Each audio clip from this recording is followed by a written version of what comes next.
Hello, good evening. Thanks for joining me tonight as we discuss a common problem in females, ovarian cysts. Now, the eggs in the ovaries are surrounded by a fluid, and together they make up what's called a follicle. In the natural course of things, these follicles grow and release the egg, which then travels to the uterus for possible fertilization. The follicle can also remain in the ovary and die a natural death. But there's also another scenario that doesn't follow either of the two courses I mentioned before and leads to a buildup of blood and fluids. And the symptoms that follow can be very painful. When the egg is released, some people get pain, others don't. But if you get hemorrhage and you get leaking of blood into the peritoneal cavity, you will have pain, you'll have discomfort. Other things that happen at that time, you can get irritation of the bladder, and it presents like a bladder infection. You can get irritation that particularly comes from the right ovary that irritates the appendix, and you would think it's an appendicitis. So they do get other symptoms.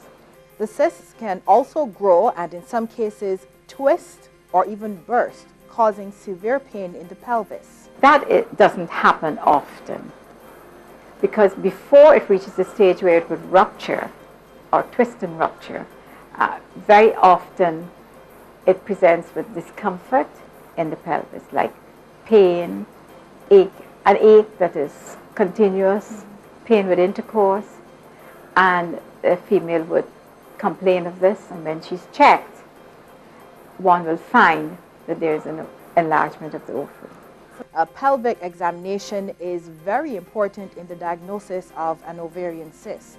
If the female has been sexually active and you can do an internal, you'll be able to feel the enlarged ovary, you'll feel the tender ovary, and you'll be able to find an enlarged ovary, which you would then have to check and see whether, what type of cyst is it or what has caused this enlargement. Next thing to do is an ultrasound.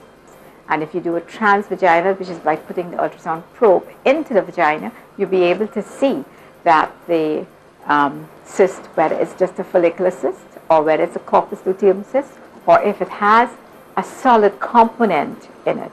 Now, most cysts occur during the woman's childbearing ages. So it's natural to have a few follicles in the ovary at any given time.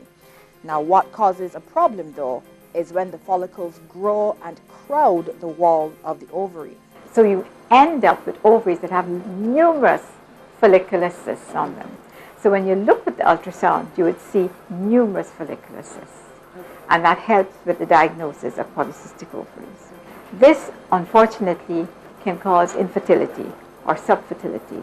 It causes irregular periods. It causes hair on the face because there's a dominance of the male hormone. Where a woman presents with a follicular cyst, oral contraceptives are most often prescribed to regulate the hormones that control ovulation. Because the oral contraceptive will control her follicular stimulating hormone and her estrogen and progesterone, put it very broadly.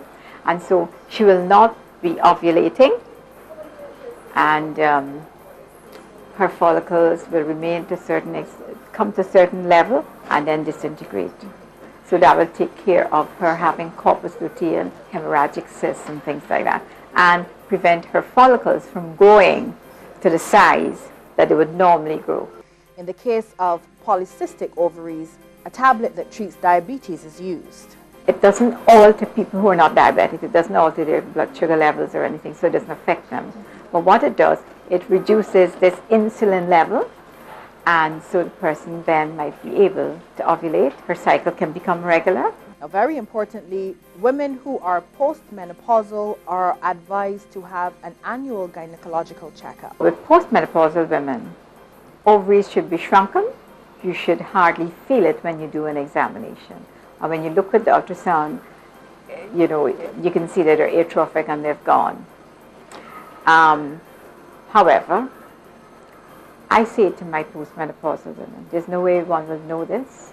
Okay, you're not having periods, but you still need to have an annual gynecological checkup, because ovarian cancer is very difficult to diagnose, but it can be diagnosed, and it can be diagnosed early.